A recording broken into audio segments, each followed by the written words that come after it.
Merci Madame la Présidente, merci Madame la Conseillère. Vous l'avez dit, nous sommes là dans l'exercice réglementaire habituel imposé par la loi pour qu'avant examen du BP, nous puissions faire un focus sur l'égalité homme-femme de l'année N-1 dans le territoire.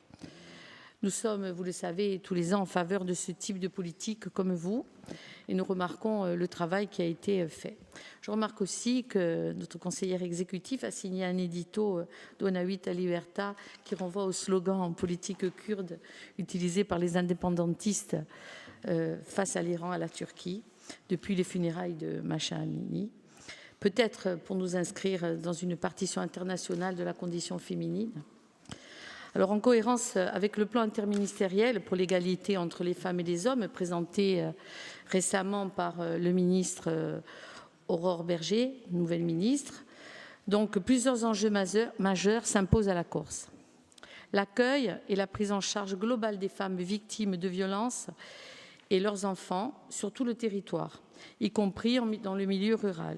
Ce qui veut dire que l'offre de soins, l'accès à l'unité médico-judiciaire, mobilité pour accéder aux services rendus par les associations, peu représentés sur les micro-territoires, comme par exemple en Balagne, etc., au niveau de l'hébergement. La santé des femmes, une attention particulière à apporter sur les maladies chroniques, notamment. La promotion de l'autonomie économique pour les femmes, conséquence de la surreprésentation des femmes en chef d'entreprise dans les nombreuses familles monoparentales. Un cinquième en Corse, dont 80% des femmes sont des chefs de famille avec des impacts économiques au quotidien. La charge mentale à gérer, l'articulation des temps de vie. Concernant aussi la promotion de la culture de l'égalité homme-femme, il est nécessaire de structurer les stratégies locales portées en partenariat avec l'État et la collectivité de Corse. Le document qu'a publié l'INSEE ces jours-ci sur des chiffres clés de l'égalité homme-femme en Corse concerne notamment les violences intrafamiliales. Notons que 1338 faits de violence ont été recensés par les forces de l'ordre en 2023, dont 542 en Corse du Sud et 791 faits en Haute-Corse.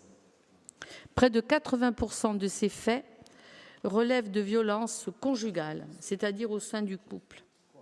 1338, c'est trop. C'est quand même un changement dans nos mentalités, notre façon de voir les choses en Corse. Je tiens à rappeler que 1133 avaient été recensés en 2022, donc une augmentation de 18%. La collectivité de Corse est pleinement investie dans l'accompagnement de ces femmes victimes de violences et c'est bien développé dans votre rapport. Il faut qu'on aille plus loin et qu'on puisse avoir des structures qui les accueillent, même au sein des territoires ruraux où elles seront quand même beaucoup plus protégées. J'en finirai par la politique sociale RH de la collectivité en matière de satisfaction générale. On augmente le taux de féminisation des emplois permanents et large majorité des femmes en catégorie A et B, vous l'avez dit, dans des avancements en 2023. Des indicateurs positifs qui, à défaut de compenser l'augmentation des violences intrafamiliales, constituent un espoir, une revanche, une ambition pour toutes celles qui souffrent et qui peinent à sortir de ces situations compliquées. Alors, vous le savez, je suis élue dans le rural, mais l'effet amplificateur du rural sur le retour et sur l'accès à l'emploi pour les femmes se fait encore plus ressentir qu'avant. Alors, même si les hommes ont laissé peu de place aux femmes et en politique, surtout insulaire, fort de tous ces constats, nous devons nous mobiliser pour un changement bénéfique pour la Corse, car les femmes représentent aussi celles qui portent les enfants et l'avenir de la Corse. Aringrazia Bekouzi Sir.